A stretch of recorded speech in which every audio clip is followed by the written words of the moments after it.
Good day mga boss, another day, another installation. So once again, this is James from Andres Auto Accessories. So kakatapos na nating mag-install ng Android unit with 360 cameras dito sa Navarra. So ito yung box ng ating QCY mga bossing. Yan, box pa lang, panalong panalo na. Ito yung latest natin now. Yan, with 360 camera ito mga bossing, with wireless CarPlay and wireless Android Auto ito mga boss. Then hindi tayo nagkakat ng mga wires for safety sa mga warranty sa mga ating sasakyan.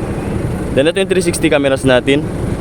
Apat na cameras nagre-record sabay-sabay while pag-on pa lang ng engine nyo. Yan.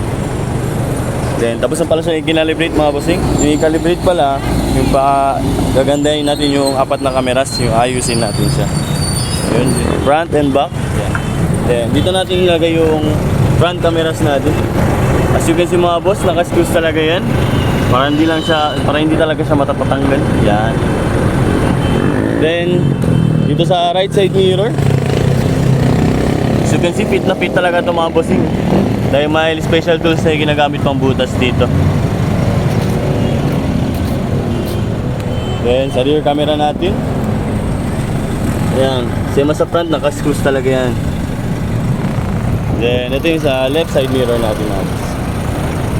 Sobrang ganda talaga mga boss, quality talaga ito mga boss. Ultra HD.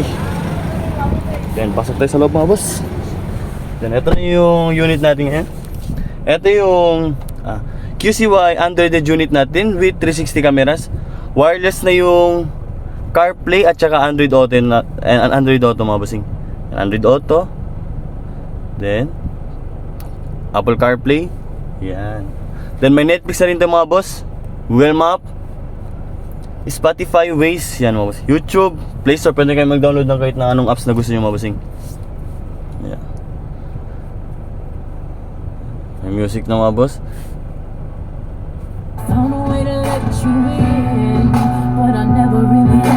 Isa pa mga boss, nagiging maganda pala talaga yung tunog ng mga stock speakers natin pag nag-Android unit tayo na QCY. Pero may JBL din tayo dito para gusto nyo talaga maging maganda talaga. Available lang din pala yung JBL natin dito sa ating shop. Kahit anong sasakyan mga bossing. Then pag nag-reverse pala tayo mga boss, yan, automatic din ito mga boss. As you can see, sobrang ganda talaga nito. Then ito yung 360 cameras natin. So yan. Then nagre-record din ito mga boss. Then may USB slot to dito for recordings. Yan. Then 360 natin. So ito yung 360 natin. As you can see, sobrang ganda niya talaga. Ito yung front. Then back. Yan. Then pag nag-left side mirror, nag-left signal light tayo mga boss. Yan, left signal light. Automatic din ito mga boss. Malabas din. Same sa right. Yan, pag nag-hazard tayo mga boss, nalabas din yun siya dito sa side mirror niya. Yan. Then ito yung wide lens natin. So ito yung pinag-combine ng dalawa side mirror at front. Then ito yung rear. So yung mga boss, nagre-record na to siya. So 60. Tingnan natin yung 3D niya mga boss. So you can see mga boss, para siyang may drone sa taas ng sasakyan nyo. Kitang kita lahat. Yan.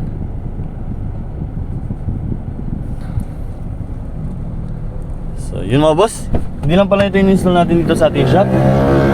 As of now, meron din tayong client na Toyota Hilux na nagpakabit ng ating bi-LED na 2.0 and Bosch Europa horns natin.